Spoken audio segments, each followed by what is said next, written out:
Cannabis, dope, weed, chronic, whatever you call it, it's the most widely used illegal drug in Britain. More than 2 million people used it last year.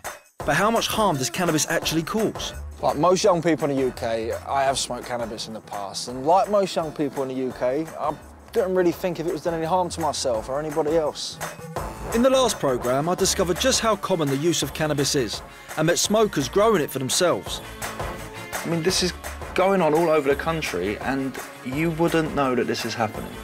Now I want to find out who's really behind the enormous boom in large-scale weed production. This is organised crime, really, isn't it? This it is organised. If it was disorganised, it wouldn't last long. Who's buying it, and what's the cost some people are paying in addiction. Kids don't do drugs till they're like teenagers. Well, they do, and it's a fact. I'll be on the front line with the authorities battling to stop the drug flooding into Britain. And I'll follow the police trying to topple the drug gangs. The only thing that police are doing at the moment is putting more power, more money into the hands of the organised gangs. I'll hear from the victims trafficked into this country to help grow it. Were you allowed to leave the house? No. Well, it sounds like slave labour. And how some cannabis turf wars have even ended in death. Cannabis is a controversial drug, and I want to go behind the headlines to find out the truth about cannabis.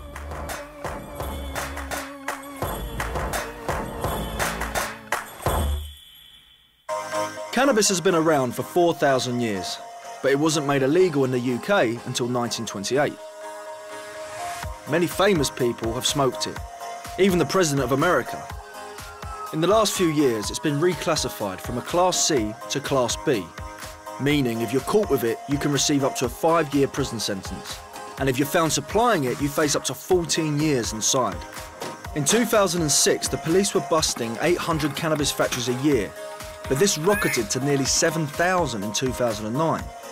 I want to discover who's buying and who's supplying the most popular illegal drug in Britain. The start of my search is taking me to the heart of England. Just arriving here at a pub in the West Midlands, Stourbridge, to meet Michael and Rob, who are two big cannabis smokers. Very enthusiastic about the fact they do that. They're quite happy and contented, apparently. And they also play in a band, which isn't... it's not too much of a cliche, is it? But they've got beards as well. This is Michael and Rob, one half of a band called Jimmy the Fool. They're spending their day off from work practising in their local pub. I want to find out from the boys what it is they love about cannabis, and more importantly, do they know where they get it from? Mr. Alexandro! Yasu! How you doing, mate? All right, welcome to the Black Country. Yeah, thank you. Seat? Yes, please. Yeah, what an introduction. Finally. How you doing? I'm all right, mate. You must be... Michael. Michael, nice to meet you, Michael. Hey, and Rob. Rob, nice to meet you. How are you? All right, not too bad. Right. So, yeah, thanks for letting me come and speak to you. I take it you're a big cannabis enthusiast. We are, yeah. What's your relationship with cannabis then? Smoked it since about 10 years ago, just over. Smoke it to enjoy music, play music, write music, and just to chill out, really. So it sounds like it's a really positive thing then for you. For me, I think it's like, I don't know, like finishing work and just relaxing and having a spliff. Yep. And just completely, forgetting the whole day and just, I don't know, play some guitar and then that's it. Should we pop Should we go and have a outside? spliff then? It's going to get dark, so it always gets Purple dark. jazz isn't it? cigarette. Yeah. Okay. Do you want to pop out? Yeah, I'll I walk with you. I know a lovely little spot nearby. Okay. I'm going to go over this road. Do you want to run or do you want to... Let's have a run. As smoking indoors is banned, the pair like to take their recreational breaks in the nearby park. So, you still have to, into your early 30s, you still have to sort of sneak over the park to have a split in the freezing cold. Well, you're going to have the police pulling up and going, excuse me, sir. And then you've got to go through all the rigmarole of going there, down there, explaining what you were doing when they know full well what you were doing, and then it's just a waste of their time and mine, really. So it's better to stay out of the way and just do what you've got to do, really. How much do you smoke then? I didn't ask you that. How much do you actually get for a week? I don't know, it depends. Depends on what you're doing, what your finances are like, what the availability is like. Right. When you don't grow it yourself, but I don't know. No set amount. What are you smoking, actually? What type of... Are we looking at skunk? It's ganj. It's whatever it is. You don't actually know exactly what strain it is or anything like that? Does that not worry you a bit, though? You don't know what you're getting? No. Because it's regular. I don't need to know the breed because we've got a dependable fella who helps us out. It's like a regular source, so it's got a regular source. You kind of trust the guy you keep buying it off. And he doesn't do it. The way that you grow it is you can grow it in bulk or you can grow quality. We go for the quality. If you want the bulk, head to the town centres and you'll find it nearly everywhere. Thank you very much. Did you want to? No. That's fine. So this guy you got this from, does he grow his own stuff or does he get supplied to? He gets it from a friend. See, but that sort of goes against knowing where you got it from. No, because I know his friend. Oh, you know his friend? Yeah. So how many steps away from it being grown are you then? 2. 2 steps? Yeah. Yeah. Because it's just that I just wanted to clarify because, you know, sometimes you are putting money in the pockets of someone who's a bit dodgy. No. These are not dodgy guys, these are not. Michael and Rob believe they're not really harming anyone because they know who they get their weed from. But what happens if users don't know the source? Many people who smoke cannabis haven't got a clue where their weed comes from, and that could be a problem. To find out how cannabis is supplied, I need to speak to a dealer who can tell me about how the business side of cannabis works, from street level up to the very top. I'm in South London to meet a man who used to sell cannabis. I'm here to meet a guy called Clyde.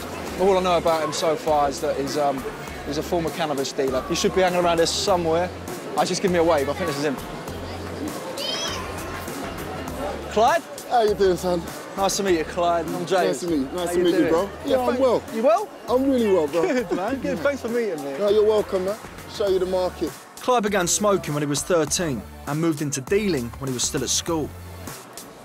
How old were you when you first started dealing cannabis? When I was 15, that's when I became, I would say, a dealer. Small-time dealer. It was never anything heavy with me, but that's when I started dealing. So what was the difference between before you were 15 and then what you class as becoming like a real small-time dealer? What was the difference? Before, it was just about me. It wasn't about anybody else. It was just if I picked up something, it was just for me. I might go chill with the boys, have a smoke, and that was it. When I started dealing was when people started ringing my phone and asking me for stuff. Yeah. And I'd be there on time. So now it was supply and demand, so therefore I was dealing. Yeah. I didn't realise when the switch actually happened.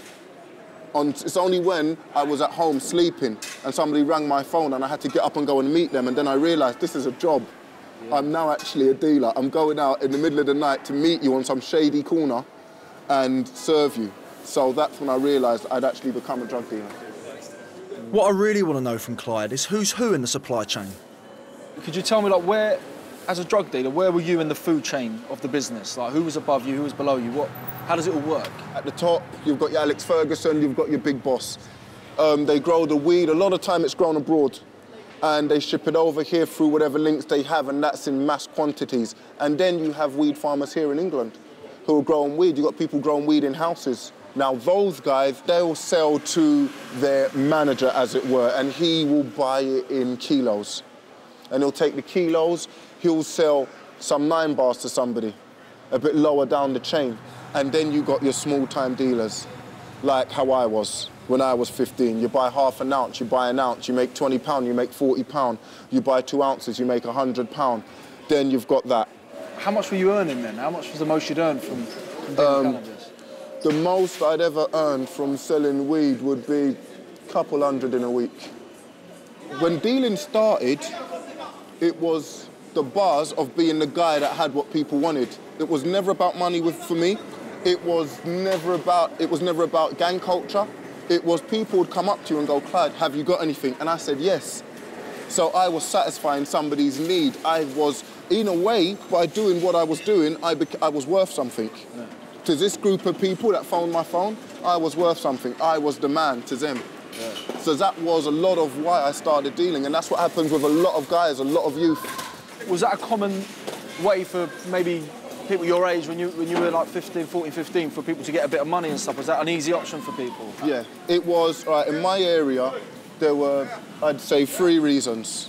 One was money, and some people did it for, like I say, the fame, as it were. Some people did it because that's all they knew. A lot of us, it's sad to say, we didn't know any better. That's what's around you, that's what you learn. It's a culture. You see, and it's not just a black culture, it's just a culture. 2 years ago, Clyde stopped smoking and dealing after becoming a born-again Christian. He now works as a drugs counsellor with school children. So how's your life changed now from then? What is it now that's different from your life previously? Everything. Yeah. Everything is different. I work in the community, the same community that I was helping to destroy is the same community I'm trying to help to repair now. So I work with Hope UK, and we go into youth clubs, we go into schools, we go into churches, and we educate on the dangers of drugs, drug prevention. So it's a total turnaround. Mm. The cash Clyde earned is one of the reasons why young people end up dealing. But the big money is made by those working higher up the chain. Today I'm meeting someone who used to make his living from growing the plant commercially. I'm on my way to meet a cannabis farmer, which is someone who grows cannabis, sets up these farms and grows, I'm guessing, quite a quantity of it and to sell on. And for that reason, we've got to meet in a neutral location. I suppose because he's quite concerned about security and his own safety. I think this is the place now. Here we are. He'll only meet me on condition that I don't say where he's from and I don't show his face. Let's just call him Rob. Doesn't look like he's here yet, so I'll pull up and have a little look around. Cannabis farmers spread out first into the suburbs and then into the countryside as the police crack down on the weed factories in cities. Now many of them operate in remote places like this, where they can grow unnoticed. Suppose I'll just wait now. Guy Ritchie here, innit? All right, mate. All right. I'm James, how you doing? You were a cannabis farmer. Could you tell me what that means? Exactly how it sounds. I grew cannabis. I would put plants in pots. I would grow them, I would water them, I would feed them. I would make sure they were warm enough, make sure they had the right amount of light. You know, you crop them, trim them, dry them, and then pass it on to the wholesalers. How long were you doing this for? How long were you a cannabis farmer for? Over a decade. So tell me a bit about the money, actually. Tell me, like, how much would you be earning from this? Maybe 40, 50,000 a year. I mean, in this day and age, 40 grand a year is fuck all, really, isn't it? Well, it's a decent wage. It's a decent wage. People think that if you're growing drugs, essentially, you're going to be on millions or whatever. And... Yeah, well, I'm sure there are some people in the world who are. In fact, we all know damn well there are people in the world who are, but like not us, not my sort of people at all. I mean, the majority of people I know who are in this business are not loaded. A lot of them are very comfortable, but they're not loaded. Rob would earn his money setting up and running a fully kitted out cannabis farm in a place like this. So is this the sort of room that you would use? It's the sort of size, obviously it would need a new roof on it to start out the wall, but yeah, you could use somewhere like this. And how would you go about using the space? Making sure it's well insulated for a start, and yeah, I'd probably put 400 or 500 plants in here with quite a bit of space between them. Makes it a bit easier to work with them. Means you can keep an eye on them and make sure they're all doing exactly what they're supposed to be doing. Yeah. What I wanted to find out, though, was did Rob work alone when he set up a factory? Or was he working for or with anyone else?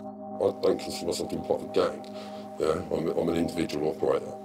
How many people like you did you know? Say, rough guess, how many people in England, let's say, that might be doing what you're doing? I mean, on the sort of level I was doing, tens of thousands, if not more.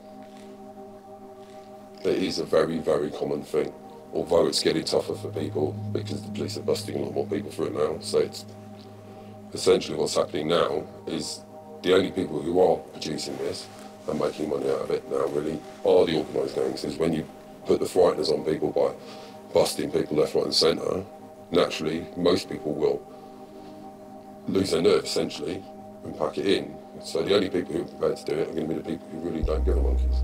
And they are the organised gangs. So the only thing that police are doing at the moment is putting more power, more money into the hands of the organised gangs.